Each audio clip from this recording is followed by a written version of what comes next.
Salut à tous et bienvenue dans cette vidéo dont nous allons résumer toutes les news officielles et remis à connaître autour de l'univers Marvel durant toute cette semaine. Dans cette vidéo, je vais vous lister toutes les news et vous donner mon avis après chaque news comme d'habitude. Et c'est parti. Kevin Feige vient d'annoncer que tous les anciens projets Marvel produits par Sony, produits par Netflix, produits par Hulu, produits par la Fox sont désormais canoniques à l'univers actuel du MCU.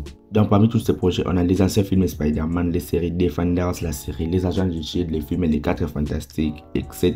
Et avec les films Les X-Men. Personnellement, avec les films Doctor Strange 2, on savait déjà que les X-Men sont canons car Marvel a fait acheter la Fox. Mais je suis grave content avec la série Marvel Les Agents du Shield d'apprendre que c'est canonique au MCU. Sans le livre MCU, Reign of MCU, Marvel était contraint d'annoncer les films 4 Fantastiques ainsi que d'autres projets comme Avengers The Kang Dynasty, Avengers Secret Wars ou Armor Wars, car ils étaient loin d'être prêts pour ces projets. Personnellement, je ne comprends pas. Vous annoncez des projets juste pour le prestige, juste pour hyper les fans, alors que vous n'êtes pas prêts. C'est juste de n'importe quoi. Selon les médias Matin Pushen Hello, ils ont indiqué qu'un projet centré sur les Daughters of Liberty ou les filles de la liberté arrivera bien sûr dans le futur du MCU. Si vous suivez un petit peu la chaîne, vous allez savoir que dans cette vidéo où j'ai parlé des projets inutiles que le MCU compte développer, j'ai parlé de ces projets. Car avant ça, le Scooper Daniel RPK l'avait déjà annoncé. Et je l'avais considéré comme l'un des projets les plus inutiles à développer dans cette saga du multivers. Et voilà, l'autre média va encore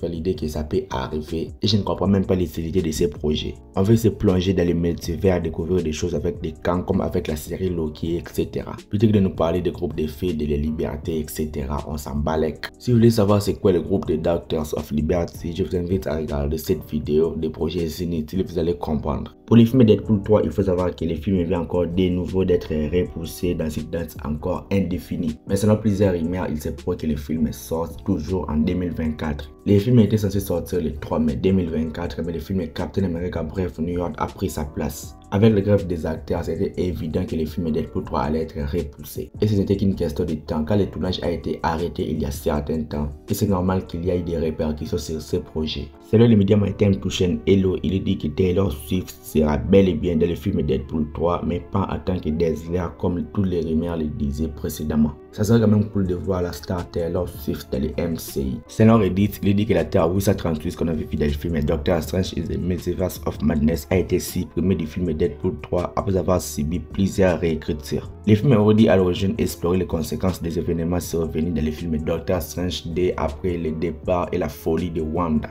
Mais ils ont décidé de passer à autre chose et ont décidé de réécrire le scénario. Normalement, on devait voir les répercussions du film Doctor Strange 2 dans un projet du MCU pour savoir qu'est-ce qui attend cet univers-là après le départ ou la mort de ses héros les plus forts. Mais si ce n'est pas le film Deadpool 3, ça sera quel film? Car c'était la seule occasion pour découvrir un autre film dans une autre réalité. Mais attendons juste que le film sorte pour savoir ce qui nous attend réellement. Pour les Illuminati, il est dit que selon les médias Matin Pushen Hello, les Illuminati de la Terre 616 du MCU seront composés principalement de Carol Danvers, Bruce Banner et Wong qui seront les premiers membres. Donc cette scène post-générique qu'on a vu dans le film de Shang-Chi, c'est donc les Illuminati de la Terre 616 du MCU. Personnellement, ça peut être cool, mais ce n'est pas très intéressant par rapport aux Illuminati de la Terre 838. Pour Hulk, il faut savoir que selon les médias Matin Pushen Hello, il dit que le personnage de Hulk aura droit à son propre film solo et devrait aussi également apparaître dans le film Avengers The Kang Dynasty. La façon dont ils ont gâché le personnage de Hulk dans le MCU, j'ai plus envie de les revoir.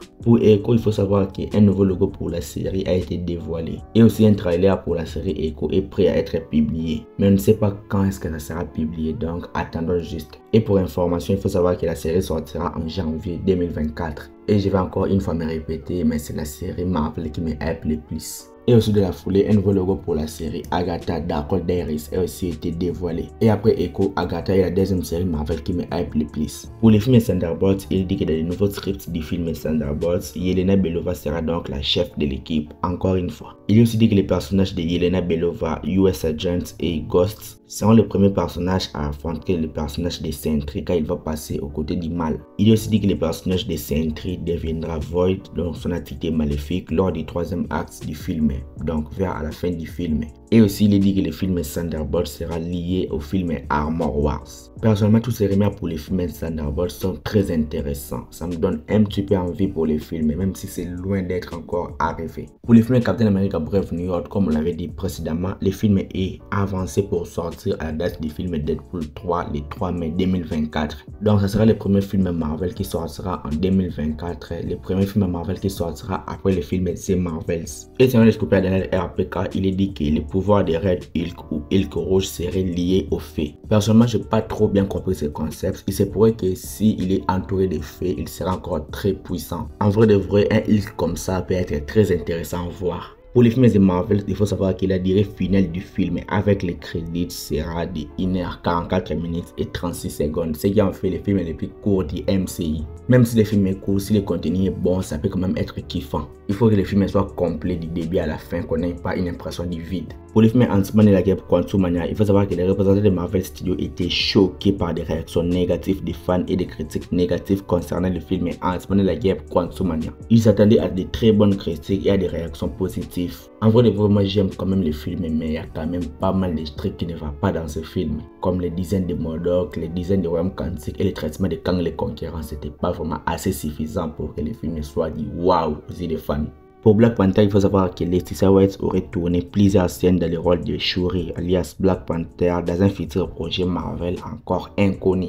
Donc selon ces rumeurs, on peut vite revoir les personnages de Letitia Wright dans le rôle de Black Panther dans un avenir proche de la MCU, même dans l'année 2024 ou 2025. Pour le film Spider-Man 4 annulé de Sam Raimi avec Tobey Maguire, le film aurait apparemment un budget de 400 millions de dollars. Et heureusement que le film soit annulé et que la trilogie est parfaite. Pour le film Spider-Man 4 du MCU avec Tom Holland, il faut savoir que selon le scoopers de RPK, Sony prévoit de commencer le tournage du film vers la fin de l'année 2024. Et il a précisé aussi qu'on aura le retour de l'actrice Zendaya dans le rôle de MJ. Pour moi, MJ c'est déjà mort après le film Spider-Man No Way Home, mais le faire revenir dans le film Spider-Man 4 va enlever tous les côtés émotionnels qu'on avait à la fin du film Spider-Man No Way Home. C'est quand même dommage. Je vais m'arrêter là. Dites-moi dans ce que vous en pensez dans les commentaires. Like la vidéo si elle t'a plu et abonne-toi à la chaîne pour être au rendez-vous de mes prochaines vidéos Marvel. Suis-moi sur Instagram et sur Twitter. Les liens sont dans la description. C'était Jonathan Geek et je vous dis qu'on se retrouve trop vite pour une prochaine vidéo.